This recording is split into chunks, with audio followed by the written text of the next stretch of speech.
है तो सुदामा के मन में तो कोई कामना है नहीं, यह तो केवल हमारे नाम का सहारा लेते हुए पड़ा रहता है। पर आज देखते हैं क्या सुशीला के मन में कोई कामना है।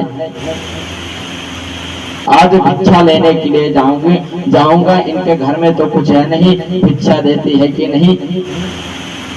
तो आपत्ति काले गृहिणी परीक्षा, ये घर को घर नहीं कहते, घर को गृह नहीं कहते, ईंट पत्थर के बने मकान को घर नहीं करते। घर तो उस कुटिया को कहते हैं जहां पर गृहिणी आकर के अपने गृह कर्तव्य को इस प्रकार से करे कि यदि कोई अतिथि भी आए तो अतिथि का भी सत्कार करे,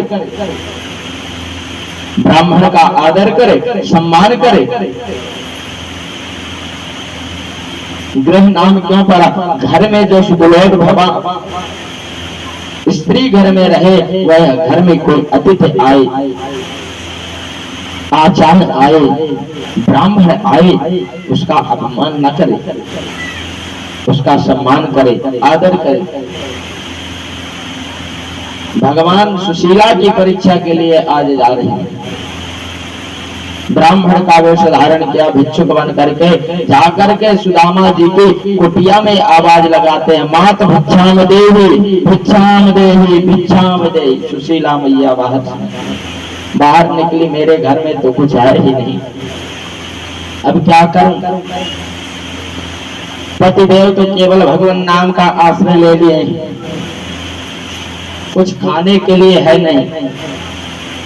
और यदि कभी कोई भिक्षुक दरवाजे आए तो बिना भिक्षा के उसे खाली भेजना नहीं चाहिए, भिक्षा देना चाहिए। अब क्या कर, घर में तो कुछ है नहीं कि कुछ दे दूं, ब्राह्मण का अपमान होगा। मैया सुशीला घर से कुटिया से बाहर निकलती है, ब्राह्मण के हाथ जोड़ लेती है, महाराज मैं आपको भिक्षा नहीं दे सकती।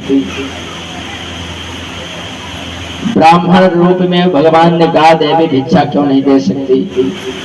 सुशीला हाथ जोड़ करके कहती, महाराज मेरे घर में अभी वर्तमान में सूतक लगा हुआ।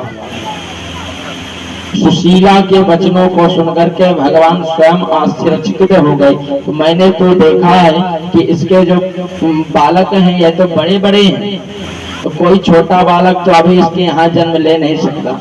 और इनका जो परिवार है, इनका परिवार भी कोई यहाँ नहीं है, तो इनके यहाँ ना तो मरने का सूतक लगेगा और ना किसी के जन्म का सूतक लगेगा। तो ब्राह्मण का रूप धारण करके भगवान कहते हैं, देवी कैसा सूतक बरताना, क्योंकि आपके तो बड़े बड़े बालक हैं, किसी बालक का जन्म हुआ नहीं होगा। और या इस पूरी में आपको कोई परिवार का है ही नहीं कि किसी की मृत्यु हो गई हो तो सूतक लग गया। तब सुशीला हाथ जोड़ करके कहती है, महाराज मेरे घर में इस समय सूतक ऐसा लगा हुआ, दरिद्र रूपी बेटे का मेरे घर में जन्म हुआ, वही सूतक लगा, मानो गागर में सागर भर दिया सुशीला जी। एक ही शब्द में सुशीला मैया ने भगवान को कह दिया, महाराज मैं आपको भिक्षा नहीं दे सकती, मेरे घर दरिद्र रूपी बालक का जन्म हुआ है, वही सूतक लगा है, सूतक में भिक्षा नहीं देना चाहिए। भगवान ने सुशीला के इन वचनों को सुना, अश्रु आ गए आंखों में। यह भी तो एक गृहिणी है, पतिव्रता स्त्री है, पतिदेव घर में भगवान का भजन करते हैं, किसी भी प्रकार से पतिदेव को कोसती तो नहीं है, प्रभु परमात्मा में मन लगाए हैं, तो ये भी तो कहती है भगवान का भजन ही तो कर रहे हैं। घर में जिसके खाने को ना हो वह भी अपने पति को अधिक न कहे। सुशीला ने एक ही शब्द में भगवान को आज लज्जित कर दिया, महाराज हमारे घर तो दरिद्र रूपी बेटे का जन्म हुआ है, वही सूतक लगा, इसलिए मैं आपको भिक्षा नहीं दे सकती। भगवान के आंखों में आंसू आ गए। वाह भक्त मेरे सुदामा। उसी समय ब्राह्मण के रूप भगवान सुदामा की पत्नी सुशीला से कहते हैं, देवी ये जो तुम्हारे पंडित जी है ना, जो तुम्हारे पतिदेव है ना, इनसे कहना इनका एक मित्र है कृष्ण, जो इस समय द्वारिकापुरी में राजा बना हुआ बैठा है, द्वारिकापुरी का अधिपति बना बैठा हुआ है, जाकर के एक बार अपने मित्र से तो मिल ले। सुशीला के मन में आए कि आज अपने पति देव से कहूं। सुदामा जी से कहती है, स्वामी हमने सुना है कि बाल्यावस्था में आपके एक मित्र थे जिनका नाम था श्री कृष्ण, आप पहचानते हैं?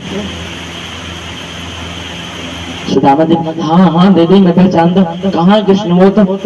वो मेरा बहुत लाडला था, मैं तो उसके साथ वन में जाता था समिधा लेने। स्मरण आ गया कि आज जो मेरे जीवन में कंटक है, जिस समय वन में गुरु माता ने हमें चने दिया, जाओ वन से समिधा लेकर के आना और दोनों लोग चना को खा लेना। उस समय मैंने कन्हैया से अपने छल किया था, झूठ बोला था। बारिश हो रही थी और मैं पेड़ में चढ़ कर के चने चबा रहा था। कट कट कट की आवाज दांतों से आई। कन्हैया ने पूछा, क्या खा रहे हो?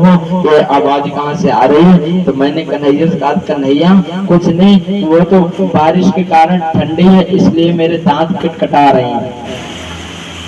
फिर भी मेरा कन्हैया इतना उदार है, जब समिधा लेकर के चले तो मेरे पैर में एक कांटा लग गया, कंटक लग गया। कन्हैया कंटक निकालना चाहा कि कंटक निकाल दूं इसके जीवन में कभी। महाराज आप एक बार जाकर के अपने